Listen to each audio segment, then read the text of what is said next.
Welcome back to the Colt Starting channel. It's day 2, Colt Starting with Alice. Now yesterday we got her saddled and ground manners. We got a lot done on her. Today's a new day though. One thing I want to quickly touch on when you're starting colts is even though you put a lot of work in on day 1 on a colt, doesn't mean that day 2 they're going to start off where they left off the day before.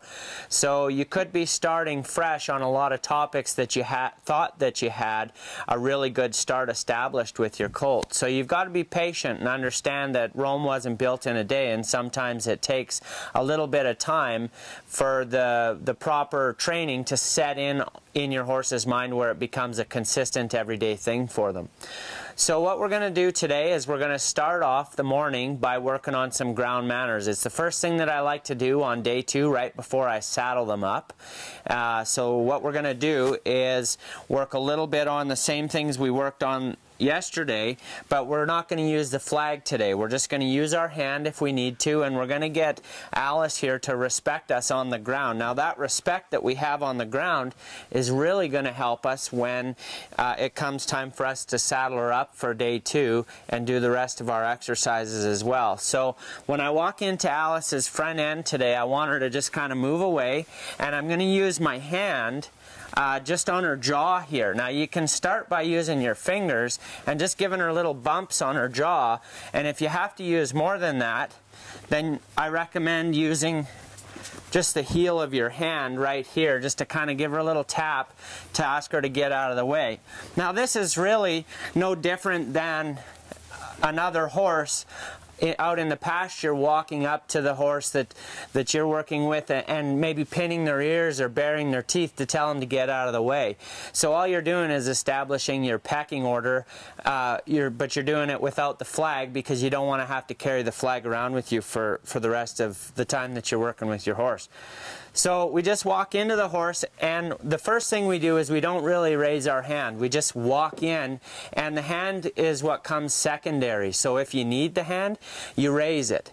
Then if you need more, you kind of press on their jaw. If you need more than that, you might use the heel of your hand and a gentle bump. So it's kind of a scale of 1 to 10 with everything that you do with a horse, whether it's how hard you kick a horse, how hard you pull a horse. You start low with the minimum, and you raise the bar accordingly to how much you need to actually get the result that you're desiring. So I walk into Alice. She's not moving away, moving her feet, so I just kind of give her a little bit of a motivation to move out of my way. Now I'm not making a head-shy horse here. I'm just telling her that when I ask you to move, you've got to move for me. So I want her to move her front end around away from me. Now I move to the back end. And we're going to get a little bit pushy with her here and expecting a little bit more. Now this time I didn't have to raise my hand. I'd like her to move her shoulder a little bit more though. So I just raise my hand and I kind of put my right hand back towards her shoulder just to motivate her to move her shoulders more, and that's going to take that bend out of her neck, and it's going to get her to move a little bit more steadily away from me. Now we'll go right back to the back end again. And now into that backup that we worked on. Now you can see a huge difference in that backup today. She's soft. And we'll really challenge these horses to get in our way. It's like I'm saying to Alice, you can get in my way if you want to, but you're going to have to pay a price if you do.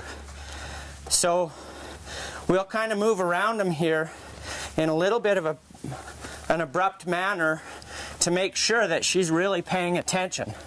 It's kind of the same way you leash break a dog. She could use a little bit of work on her leading, but we'll work on that in a different session. Go into the backup again. Now, remember this side yesterday, moving this way, her front end was her tougher side.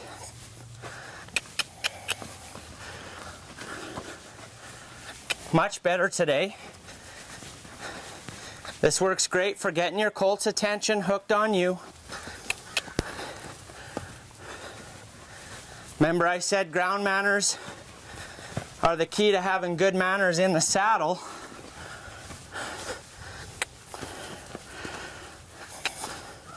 and into the back up again.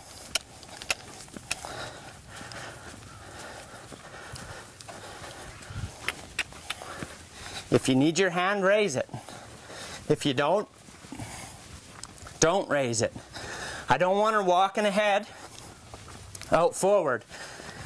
I just want her to walk that shoulder around, and you're going to find by getting that horse to move their shoulder around when you're on the ground is going to help you with how well they maneuver when you're in the saddle. So if they maneuver well when you're on the ground, there's a good chance that her moving her front end won't be a hard thing for her if you like to teach your horses possibly to spin, or they got to turn over their hocks if they're a cutting horse or a cow horse. They'll probably have an easier time maneuvering because you taught it to them on the ground first. And that's the first thing I do on day 2 of colt starting.